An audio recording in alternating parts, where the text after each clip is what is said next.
Thanks so much, everyone, for joining us. My name is Dr. Lisa Patel. I'm the Executive Director for the Medical Society Consortium on Climate and Health, and a member as well of NAM's Climate Collaborative. And we'll just give a second for folks to filter in.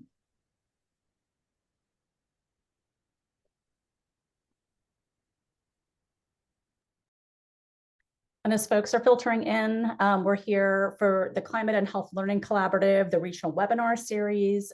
Today, our focus is going to be on the Great Plains. And so that includes Texas, Oklahoma, Kansas, and Missouri. This is part of an ongoing effort by NAM. These regional-based workshops are an opportunity for folks to learn and connect with the resources and the other health professionals that are working in the space in terms of climate change and health threats that are unique to their particular region.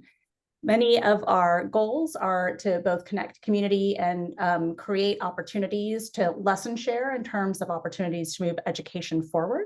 And I'm really grateful today to be joined by amazing colleagues throughout the Great Plains that are going to be talking about each different space that they occupy in the climate and health world and sustainability. And with that, I'm going to turn it over to Elizabeth. Hi, everyone. I'm Elizabeth Friedman. I work as an environmental physician at Children's Mercy in Kansas City, and I'm also the co-founder of Science and Community Action Network, where we do a variety of types of work, including bringing together subject matter experts like you all in equitable partnerships with community activists. So today, you're going to be hearing from 4 individuals. Dr. Annabelle Rodriguez, who's an assistant professor at Texas A&M School of Public Health, Alicia Este, who is the ICU director at Houston Methodist at the Woodlands, Dr. Brett Perkison, an assistant professor at UT Health Houston, and Dr. Anusha Govind, an assistant professor at UT Southwestern Medical Center. So we're going to hear brief presentations from each of our 4 speakers, and that'll be followed by a panel discussion and audience Q&A. We want to encourage the audience members to use the Q&A function at the bottom of your screen to submit your questions. And with that, I will pass the mic to Dr. Annabelle Rodriguez. Thank you so much. Okay.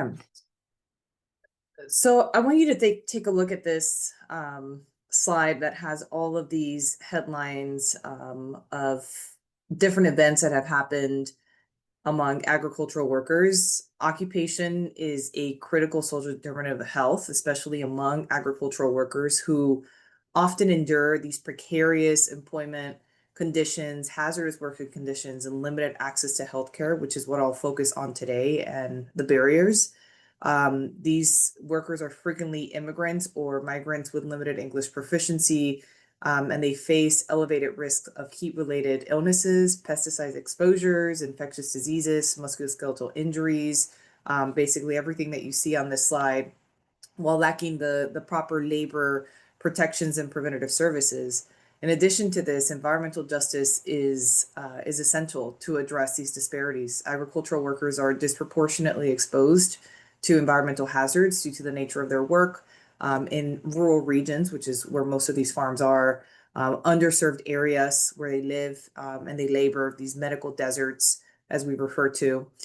These communities often lack clean water, running electricity, adequate housing, access to health infrastructure, and compounding occupational risks, and really promoting not only access to healthcare, but environmental justice means ensuring that no group, especially this historically marginalized group, bears an unequal burden of the environmental and occupational harm.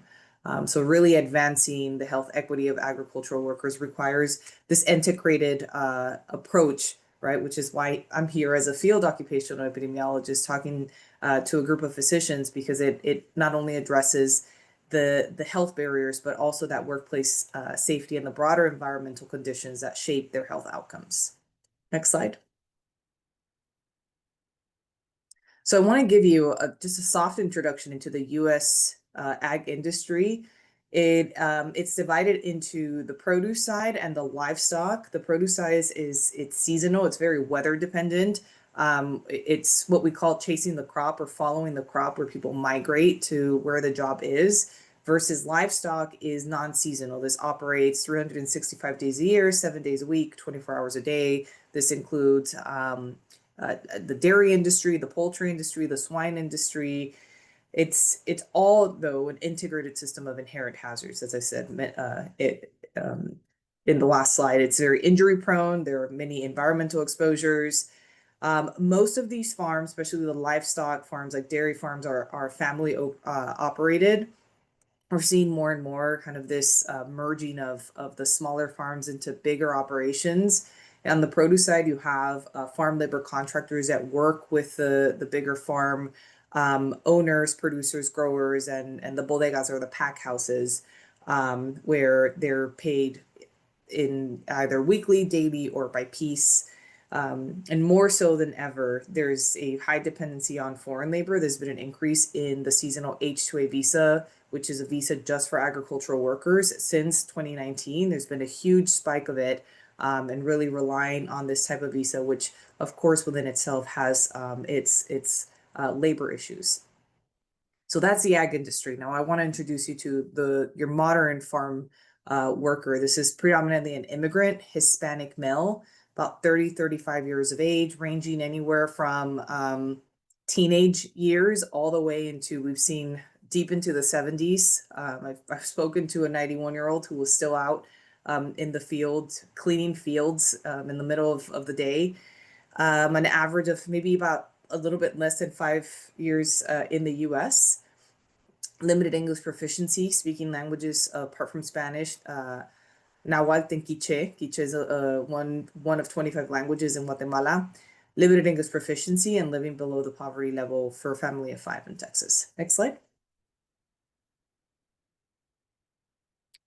And to wrap it up, I just want to really give you a summary of the systemic barriers to health that a lot of agricultural workers face, especially in the Texas Panhandle, South Texas, Eastern New Mexico, and basically the region that we're covering today. In previous studies, we've had reported needs from diabetes type 2, hypertension, musculoskeletal pain, dental hygiene problems, undiagnosed and untreated mental health problems, especially after 2020. We've seen a spike in that in the work that we've done in these areas. Lots of social isolation, especially in the very rural areas, and then infectious disease, and with that, vaccine hesitancy that comes with it. We worked outbreaks of bird flu. We just finished a really big project on that, and looking at the seropositivity of bird flu among dairy farm workers. Right now I'm working TB. There's a current TB outbreak on one of the farms. And so really staying on top of these things and trying to address these systemic barriers, like the cost or the lack of health insurance, which we know probably a third of ag workers have health insurance that at least covers some type of preventative service.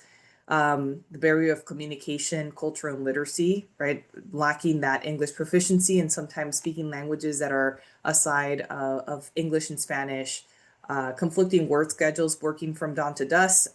Some of the farms that we have gone to have moved to a different type of harvest, starting at 2 a.m. and ending at 9 a.m. to avoid the heat of the sun. Lack of childcare, limited knowledge of health centers in their locations, right? Being new and migrating in that area. With that, the health deserts piece that I touched on, the lack of specialty services in these rural areas, that transient lifestyle, lack of public transportation. And then of course, this has been here more than ever is the fear of law and immigration enforcement. So I hope that this very quick summary has got you thinking. I'm excited for our panel discussion and see what ideas we come up with. Thank you. Thanks so much, Annabelle. That was really fascinating. Our next speaker is Alicia Este. She is the ICU director at Houston Methodist at the Woodlands.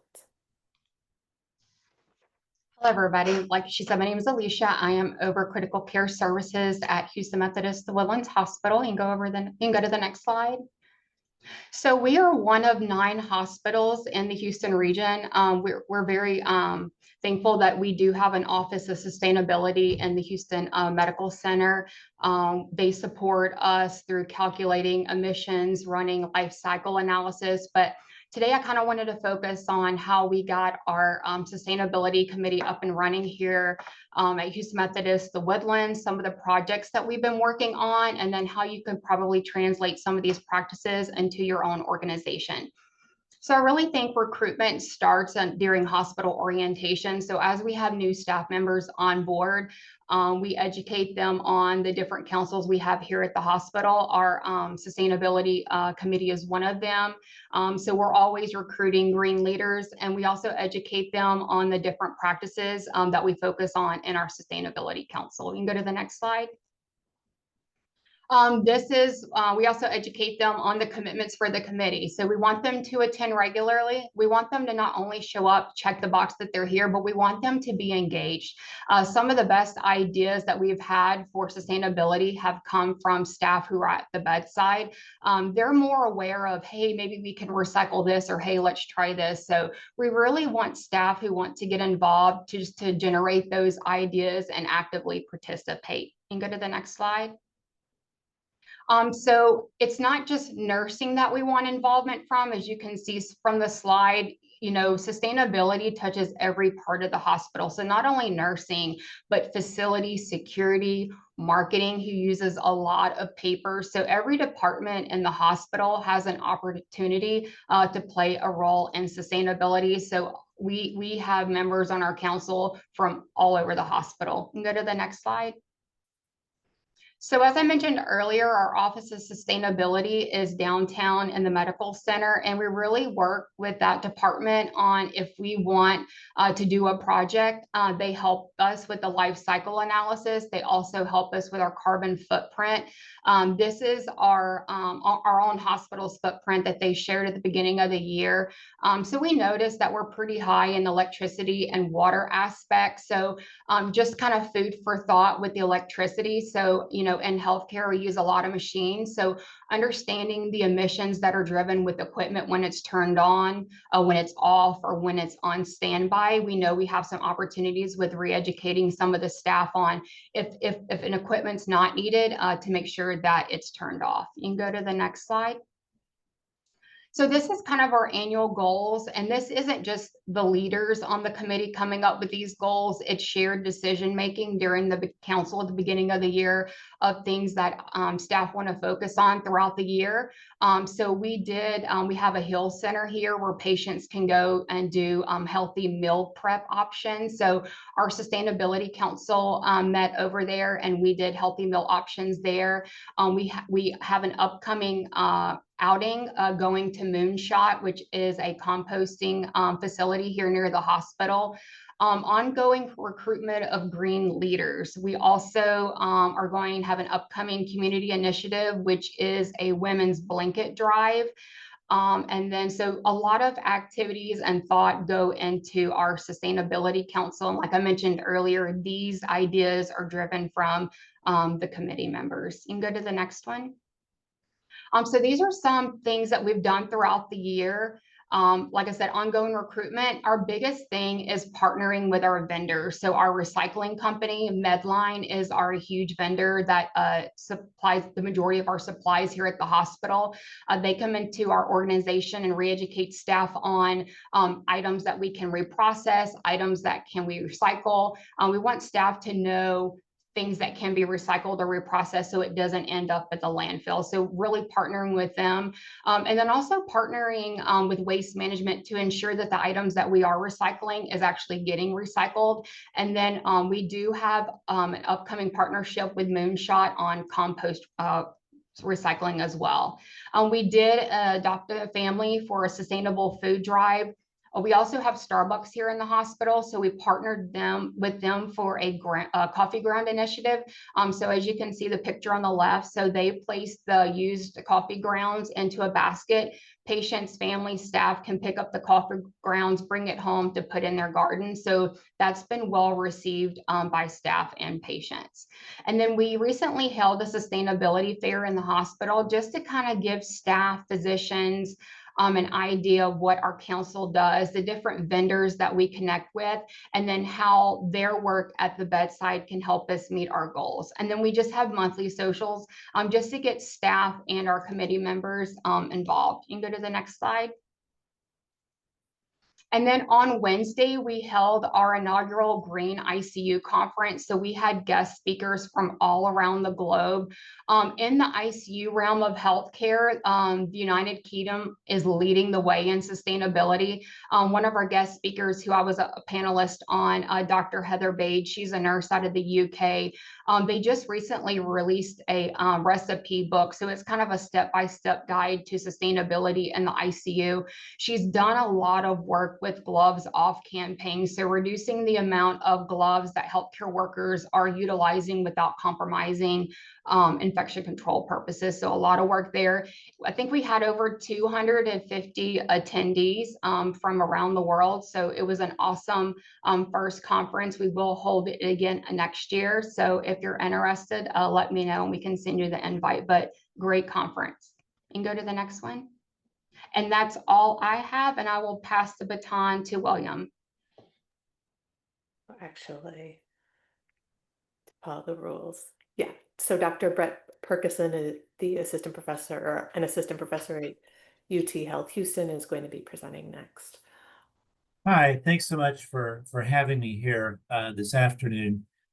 So I'm talking a little bit about disaster response, and I consider myself a hurricane expert just by virtue of simply practicing in Houston for the last 25 years. Next slide. And during that time, I was involved in Katrina. After Katrina, we set up a clinic at the Astrodome for the New Orleans residents that were sent in. For Ike, I went over to Beaumont. But really, I think the formal kind of disaster response training began with Hurricane Harvey in 2017. And after Houston was affected by the floods, our department, the School of Public Health, we passed out N95 masks, gloves, and instructions in Spanish and English on how to mitigate successful and safe remediation of their homes after being flooded. Next slide. And we went throughout the area, passing out this to both residents and workers as well, to provide information and education. And one of the experiences that I got out of Katrina was we really wanted to measure, are we making a difference? What are the health impacts after flooding and disasters of this nature? And so we were able to do a small study after Hurricane Harvey, where we contacted the residents and workers 6 months after the event to see how they were doing. Next slide. And so what did we learn? We really divided up is that there are some needs for any community that really applies to the Great Plains, be that after a tornado, after a wildfire, after a hurricane and flooding.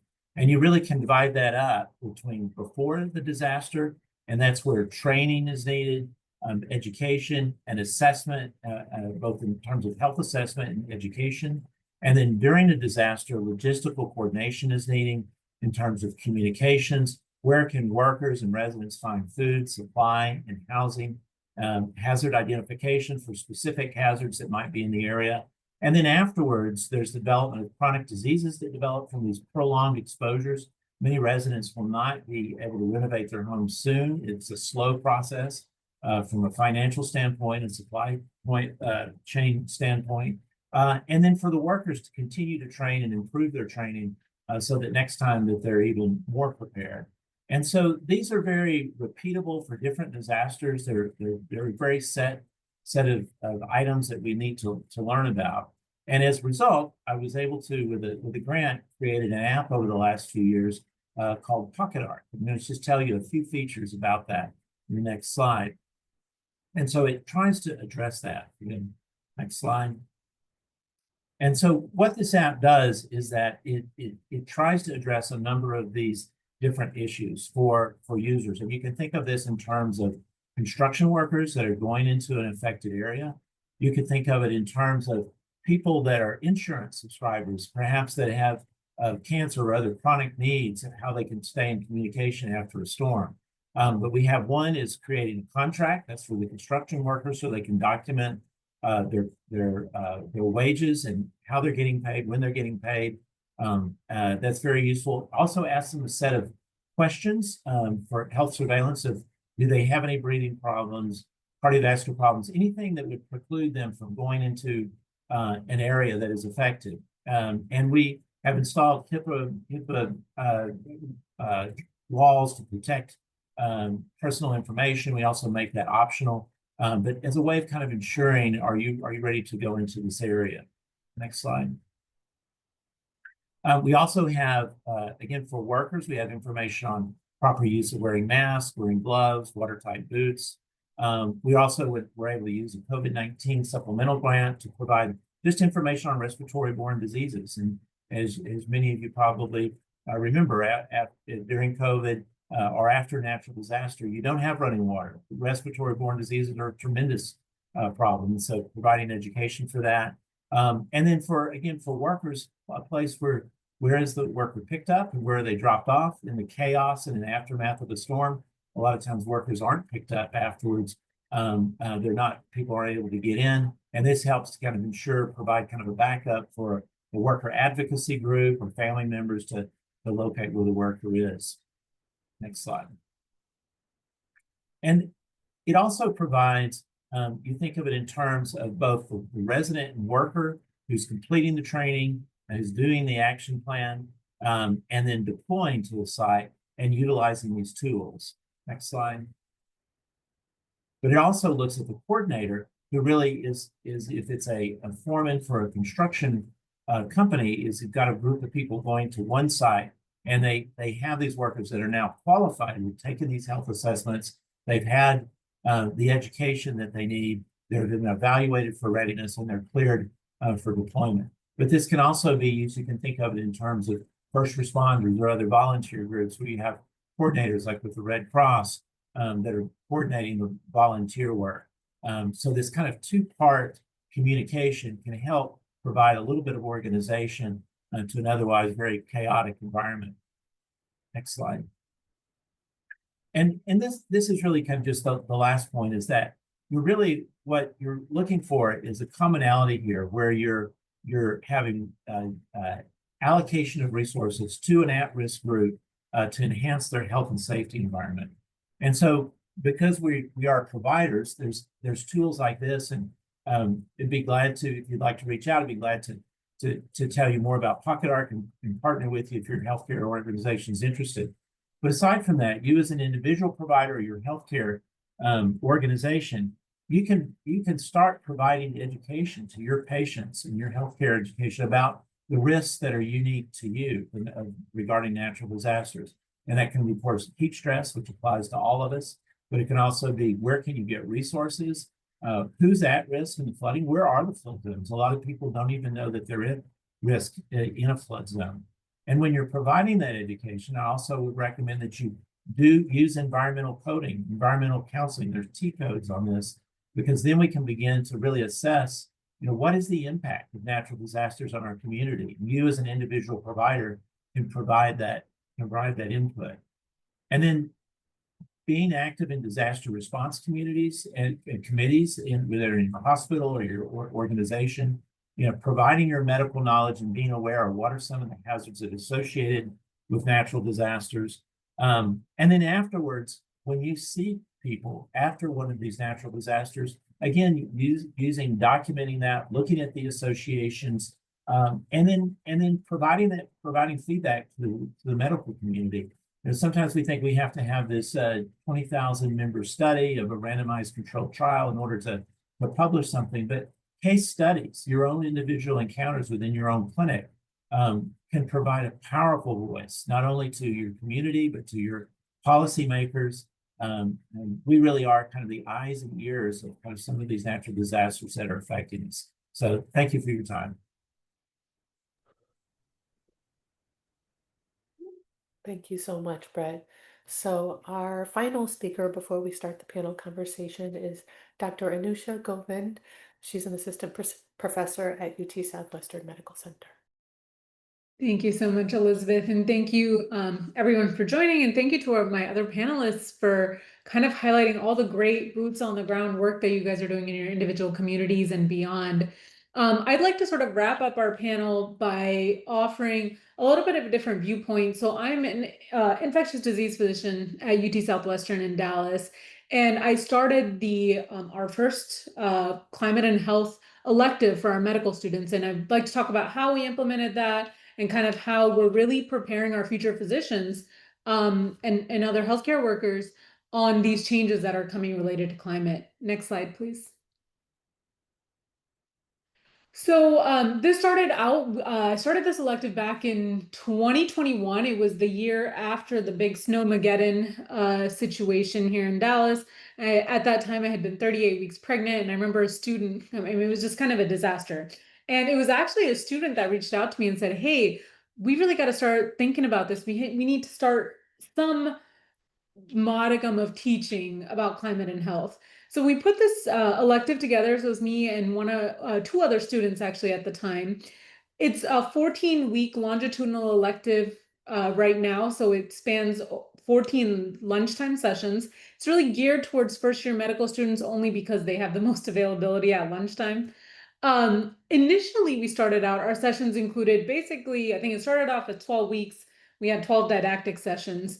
In the last 4 iterations now, we've kind of really broadened the scope. So we've got didactics, we have small group case-based learning sessions. We've invited community speakers who are doing work in our local communities on climate and environmental health risks. Our students that are the liaisons for each elective year lead a journal club. We do a book club. So we've actually chosen a historical fiction novel in the past that's set in the Dust Bowl. And then our last week is project presentations of our students. Every year we've had 1 or 2 student liaisons, and I actually just found out for next spring we have 4 student liaisons. I think we're garnering more interest every year. And initially in 2021, of course, we started it as fully virtual. And with building upon feedback year after year, we've really switched it to a hybrid schedule now. I would say about 75% of our our discussions, our sessions are in person, and about 25 are virtual, really depending on the speaker location. Next slide, please. So I've just listed, I'm not going to read through all of this for you, but I wanted to give you guys kind of an example from our syllabus of our objectives. So students learn the basics of science behind climate change. They understand like natural and human causes that are worsening global warming. They are able to identify adverse health effects, including pulmonary health, cardiovascular effects on nutrition and infectious diseases. They learn throughout the course about the exaggeration of existing healthcare disparities in the populations that we're studying.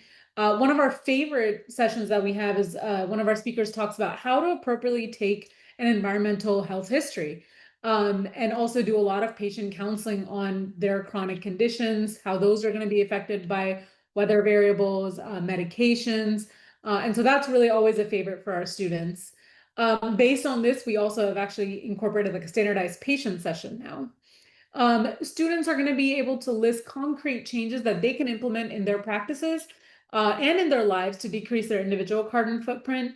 And then we do a session on learning some tools and skills to advocate at the local, state, and national level to make an impact broader than just outside your own clinical practice. Next slide. I wanted to give you guys also a sample schedule from our syllabus from this last spring. So as you can see, we have a couple of sessions right off the bat on heat, as it's very pertinent to our climate here in Texas. We have climate effects on pulmonary health. We have our nutritionist come and talk about sort of both the effects on nutrition, as well as sort of how crops and all of that will affect the climate in the future. We have a great talk on sort of multiple aspects of mental health related to climate, including migration, sort of indirect and direct mental health adverse effects. Again, we have our session on taking environmental history. Then we let our students do some creative things. So they come up with the journal articles, which luckily for us, are becoming more and more robust, and so we're having a hard time picking. We've done some video discussions on different TED Talks and even documentaries. We have a standardized patient interview where we work through 1 or 2 patient cases with a standardized patient. Like I said, we've had some local community groups in the past come and talk about the work that they're doing. We actually have one of our faculty who does a great talk on the disparate impacts of climate on the marginalized population, specifically surrounding DFW, which is great and very pertinent for our students. One of the talks that I gave is actually looking at the effects of the healthcare industry on climate. So sort of a reverse lens, but what can we do as future healthcare workers as Alicia had pointed out, on decreasing our carbon footprint and increasing sustainability in healthcare. And then we talk a little bit about how to be an informed and effective advocate, and then let the students present their projects. Next slide. I wanted to offer a little bit of some of our student testimonials from the last few sessions that we've had, or the last few years that we've had this elective.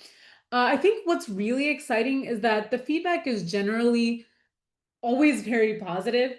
What we've noticed is that students want more and more information. That's why we expanded, I think, from the initial 11 or 12 to 14 sessions, because there's just way too much to cover in just 12 lunch periods. I think they really are able to take some of the points that we teach into both their personal lives and how they lead it, but as well as what they would do in future patient care scenarios. And it's really fun when we watch the presentations of our students to just see the amount of creativity, the amount of excitement. It's really, for us as instructors, every year I think we just love this course because of how excited we can see the sort of the next generation of students being. It's really hopeful, honestly. And then again, one of the important things that I'll kind of touch on, I think, on the next slide, is that our students have recognized very early on that this should be sort of longitudinally flipped in or into the curriculum.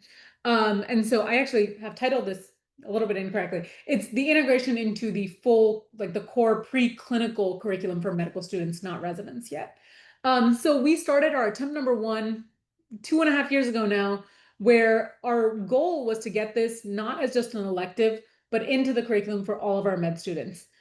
I think the biggest way that we accomplished this was when we presented to the med ed committee. The presentation didn't come from me. It actually came from one of our students who took the elective, and this was her capstone project for the elective, was she recognized the importance of it being in the full curriculum. So one of the, again, surprising things and just really mind-blowing things for me is that we passed unanimously in the med ed committee. There was no one on the committee that didn't think this was vital information to include. So our first attempt, we basically made a slide deck of, I think, 6 or 9 slides per organ systems, and we handed it out to each block director and said, hey, whichever lecture you think this would best fit, we've already made the slides for you. You can just hand them off to the speaker and they can just include them in their slides. Our hope was that this would be a really low barrier way to include the information in the curriculum. What we didn't recognize was at that time 2 years ago, the UT Southwestern curriculum was really going through a very pretty big shift, as I think a lot of med schools now are going. A lot of the curriculum has moved to a flipped classroom model. So there's a lot less didactics. And if there are, they're pre-recorded.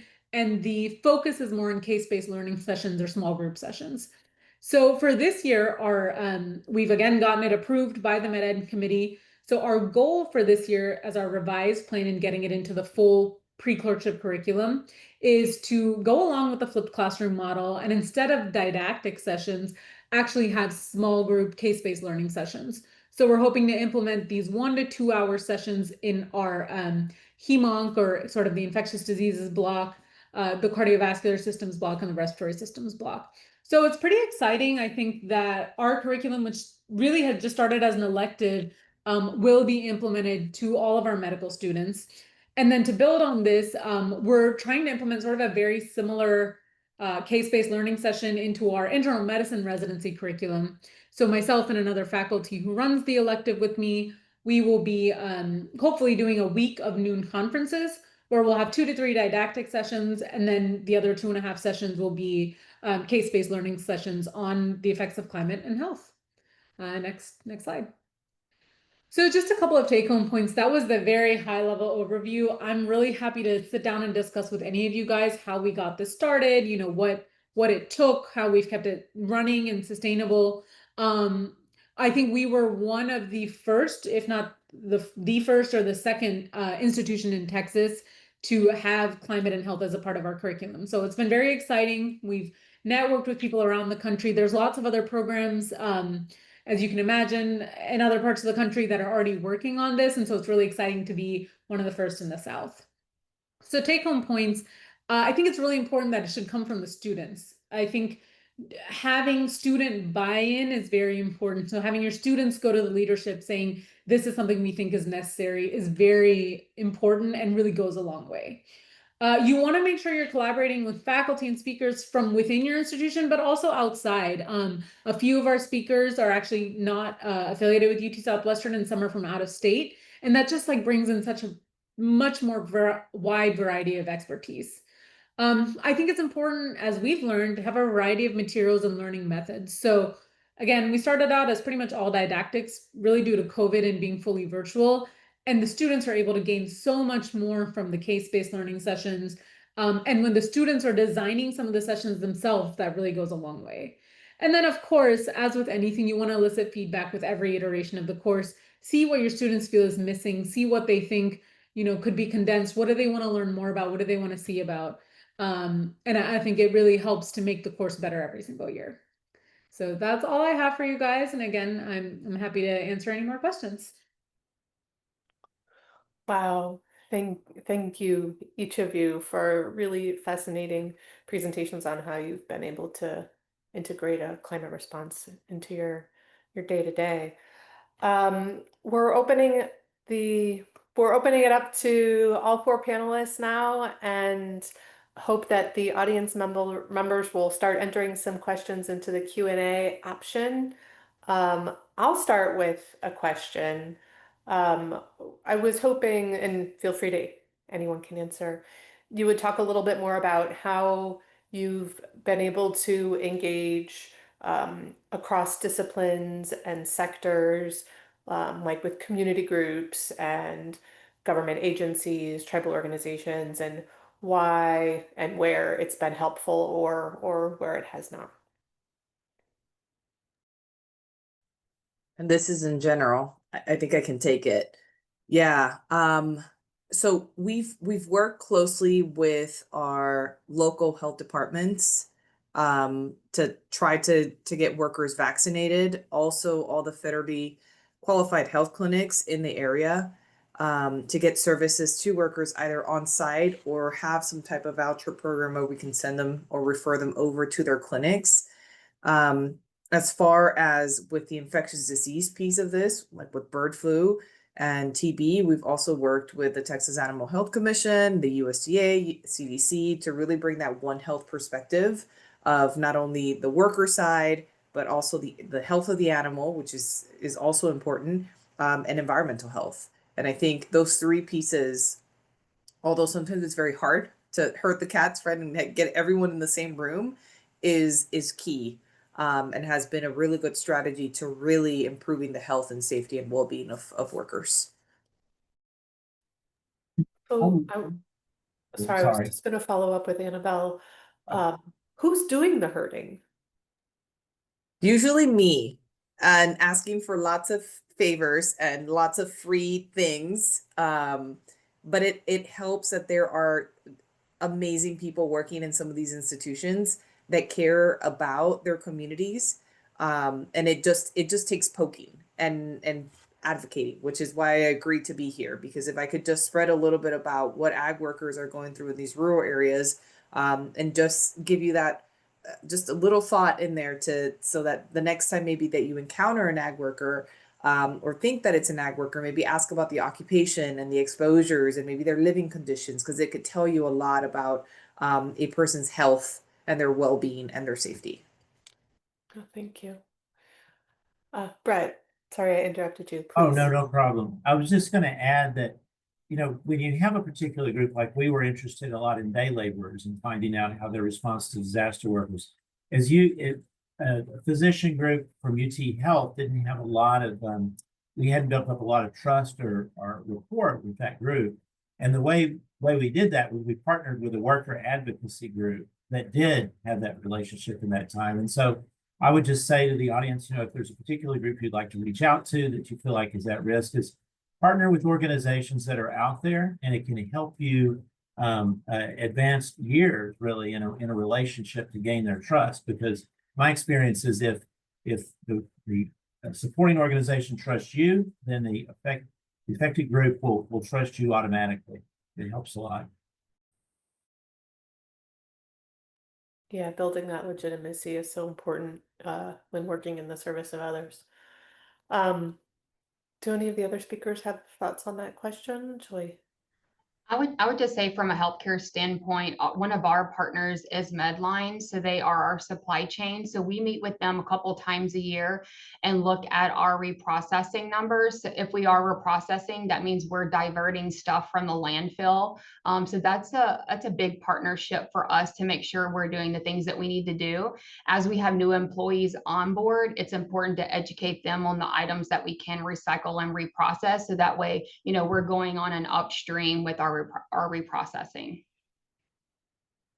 And I would say from the education standpoint, everything that everyone already mentioned fits the bill there too. You really have to, when I started, it was just me. And then I think over the last 4 years, we found at least like 4 or 5 faculty in other divisions who are very interested. And then we just like didn't know each other existed. So a lot of it is just, it was in the beginning, it was a lot of cold emailing and cold calling and like tapping on people's doors. And so I think just putting yourself out there, it's very important to network and kind of meet people and remember them and reach out to them again and again. It really does work. Right, so persistence pays off. Again, I want to invite the audience members to enter their questions if they have any. I have several, and I'm happy to keep going.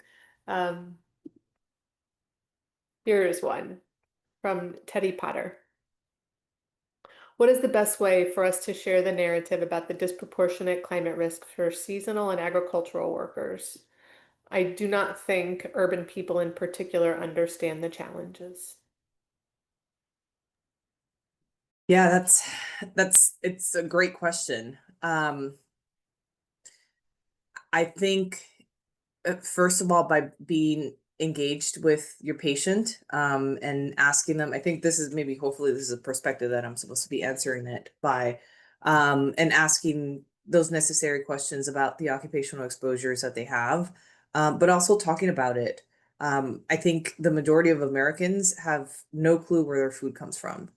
And I think that it poses, you know, not only food security, but national security, is that we need to be able to take care of our ag workers and understand all of the risk factors that they're exposed to so that we can take care of them and in essence, take care of ourselves and our family and our food security.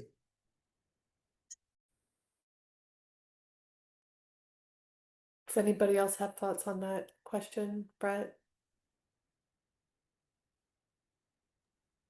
Yeah, I mean, I guess just to add is that, you know, for every group that I talk to, I try to really curtail the messaging to that group, to truly try to understand, you know, what their issues are. And so, any kind of examples you can use, or partnering with people to try to get these different areas of the world to communicate with each other, urban and rural. And you know, it just takes a lot of time and a lot of thought and messaging. Case histories really help, and we can show data, but sometimes just case stories of individuals that are affected really kind of help resonate with that to get the message out.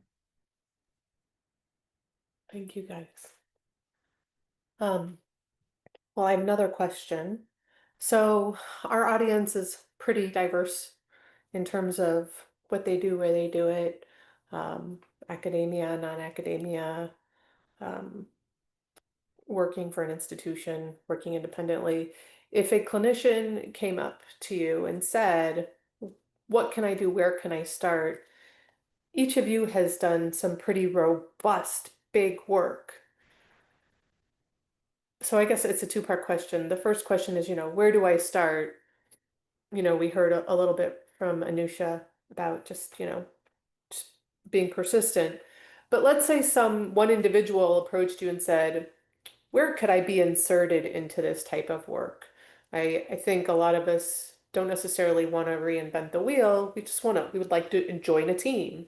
So where do you see roles for filling gaps for those individuals? So that's part two.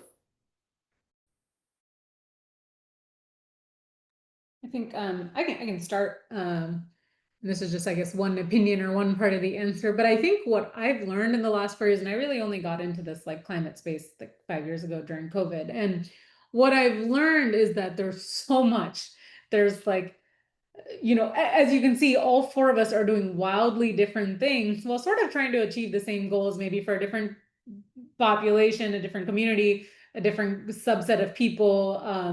Some people are on like the hospital and healthcare sustainability side, and some people are on the, you know, community outreach and public health side. So I think the first step is for an individual to recognize that there's all these different venues where you can make a difference and make an impact, and kind of see what resonates the most with you, what's most maybe in align with the work you're already doing.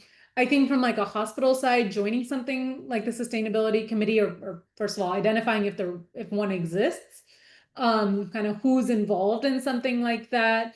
If you're thinking about medical education, again, does the information already exist at your institution? Is someone already working in this space? How do you join them? And so I think the first thing is recognizing that there's a lot to be done, trying to figure out where you feel like you might fit the best or where your passion or talents lie, and then figuring out what's already been done, who's already working on this, and collaborating with them. And again, I think, like I said, a lot of it is like cold emailing and cold calling people, and me was just like Googling people who do climate work. So I think, and venues like this are great because you can kind of get a sense of what other people are doing. So I think attending more, you know, conferences, meetings, and really networking with people is a good way to get started.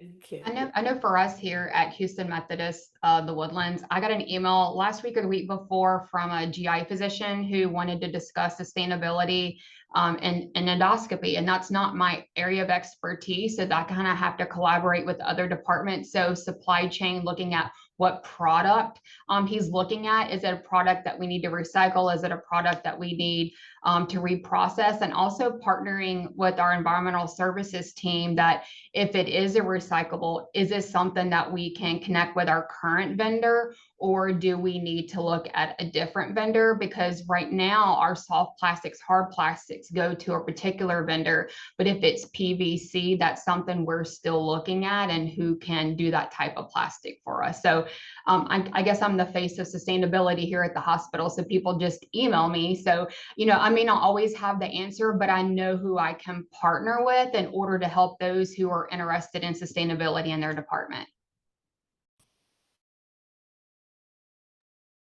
Thank you, Alicia. Any other thoughts for the first or the second part of the question? No. I guess I would just say it's an overwhelming problem, so start modestly, something that you can do, and yeah, look for your strengths wherever you happen to be. Start from there, because you know, if you're in the healthcare field, you're already a respected member of the community, and you've had no doubt some experience that others don't, regarding climate change or sustainability, and start with that, and go slow, and it'll grow over time. Thank you. So I've got a few more questions here. All right, let's go with this one. So looking ahead, what bold or innovative approaches do you think could transform how the Southern Great Plains prepares for and responds to climate change, particularly in order to reduce negative health impacts? Who wants it?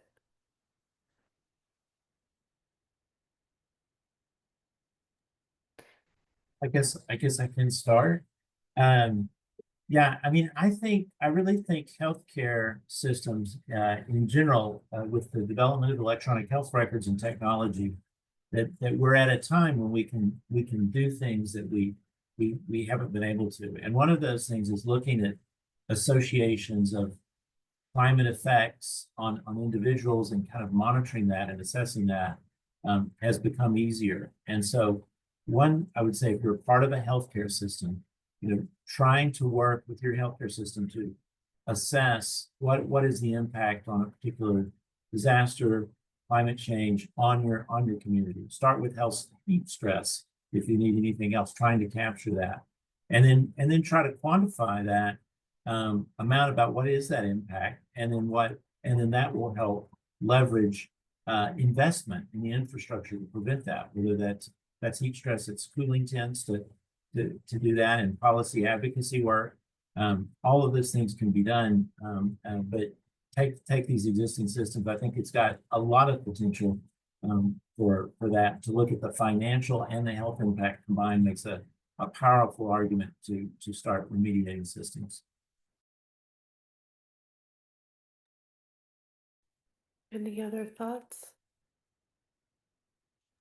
I know within the healthcare arena, you know, with climate change and the flooding that we saw in North Carolina, it took out our Baxter, one of our major IV suppliers. So, we try to look at, you don't want to do what you've always done. So it really forced us to look at our saline usage, with patients, and, kind of mitigate from that of what else can we do? Do they really need this amount of solution? So it wasn't just something that we needed to do during that crisis, but it is something that we can sustain and move forward with. So it's kind of like during COVID when, we had to pivot and look at alternatives.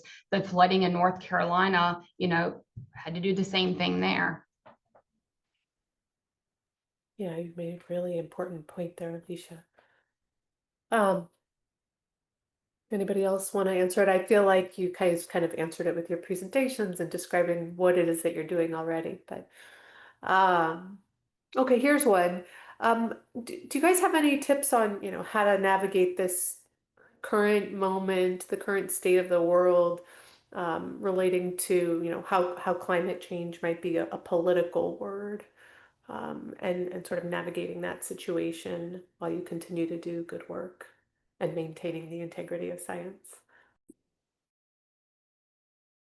Yeah, I think in our state here in Texas, unfortunately, rest breaks at work became political. And so the good thing is that some employers are really working with us to do training and on heat illness and heat stroke, heat events for workers, and educating them on, even if you're not thirsty, let's try to drink water to prevent any kind of heat illness event. And employers are trying to implement this on their own, but I do foresee there some policy coming in the future. And so it's good to collect data now so that we can make data-driven decisions in the future that are going to impact not only the employers, but the workers who are doing the job, in the fields. And it's beyond just the hierarchies of control, which we use a lot in, industrial hygiene or occupational epidemiology, where, PPE is a last, defense. You have to do administrative controls and engineering controls that are going to make a difference. And so I think that's where it's going to be key here to, as public health professionals, to work with the people who are making these policy decisions, and to make them see the evidence of this work. I know at the Green Conference this week, our international speakers, especially our UK speakers, were speaking on the NHS and how in the future they're going to be required to publicly report their carbon footprint and emissions with the companies. We're not anywhere near that in the United States, but in the future, if we're going to partner with a particular vendor, we kind of already would know their carbon footprint and which direction we want to go. So there's just kind of some food for thought with climate change and emissions and stuff like that. Just going to add that one of the reasons we find ourselves in this situation is that transitioning into a green economy has got a lot of financial implications to it. It's affecting a lot of people's jobs. And we're here in Houston, and every third person is in oil and gas, and everyone's related to the oil and gas industry. And these are hardworking individuals. They're my friends. They're my neighbors.